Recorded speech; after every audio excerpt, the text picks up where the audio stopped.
नमस्कार मंडळी, मी राहुल शिंदे आणि आज आपण बोलणार आहोत मुख्यमंत्री माझी लाडकी बहीण योजनेतील ई-केवायसी प्रक्रिया या अत्यंत महत्त्वाच्या अपडेटबद्दल. मित्रांनो, लाडकी बहीण योजनेमध्ये पारदर्शकता आणि वेळेवर आर्थिक लाभ देण्यासाठी सरकारने एक नवीन पाऊल उचललेलं आहे, ते म्हणजे ई-केवायसी सुविधा. या प्रक्रियेच्या माध्यमातून लाभार्थ्यांची माहिती थेट त्यांच्या आधार कार्डशी जोडली जाईल, ज्यामुळे हप्ते कोणत्याही विलंबाशिवाय थेट खात्यात जमा केले जातील. तर ही ई-केवायसी प्रक्रिया 18 सप्टेंबर 2025 पासून सुरू झालेली होती आणि यासाठी सरकारने 2 महिन्यांचा कालावधी दिलेला होता. म्हणजेच आता 18 नोव्हेंबर 2025 ही अंतिम तारीख असणार आहे. तर ही केवायसी तुम्ही ladkibahn.maharashtra.gov.in या वेबसाईटवरती जाऊन करू शकता. तर या वेबसाईटची लिंक तुम्हाला आपल्या डिस्क्रिप्शन बॉक्समध्ये मिळून जाईल. तर ई-केवायसी करण्यासाठी लाभार्थी महिलेचे आधार कार्ड आणि त्यांच्या पतीचे किंवा वडिलांचे आधार कार्ड आणि OTP वरून तुम्ही ई-केवायसी ही सहज पूर्ण करू शकता.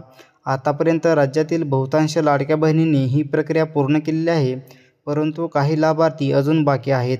तर या सर्व भगिनींना महिला व बालविकास मंत्री आदिती तटकरे यांनी आवाहन केले आहे की 18 नोव्हेंबर 2025 पूर्वी ई-केवायसी नक्की पूर्ण करून घ्या.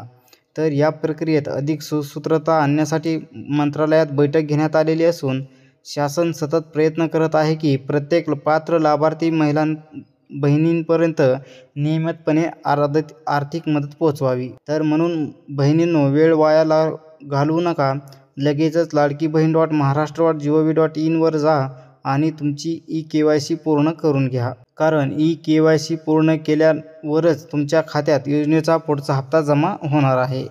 तर हा व्हिडिओ उपयुक्त वाटला असेल तर लाईक करा, शेअर करा आणि सबस्क्राईब करा आमच्या चॅनलला, जेणेकरून अशाच सरकारी योजनेच्या ताज्या अपडेट्स तुमच्या मोबाईलवरती वेळेवर मिळतील. धन्यवाद. भेटूया पुढच्या व्हिडिओमध्ये.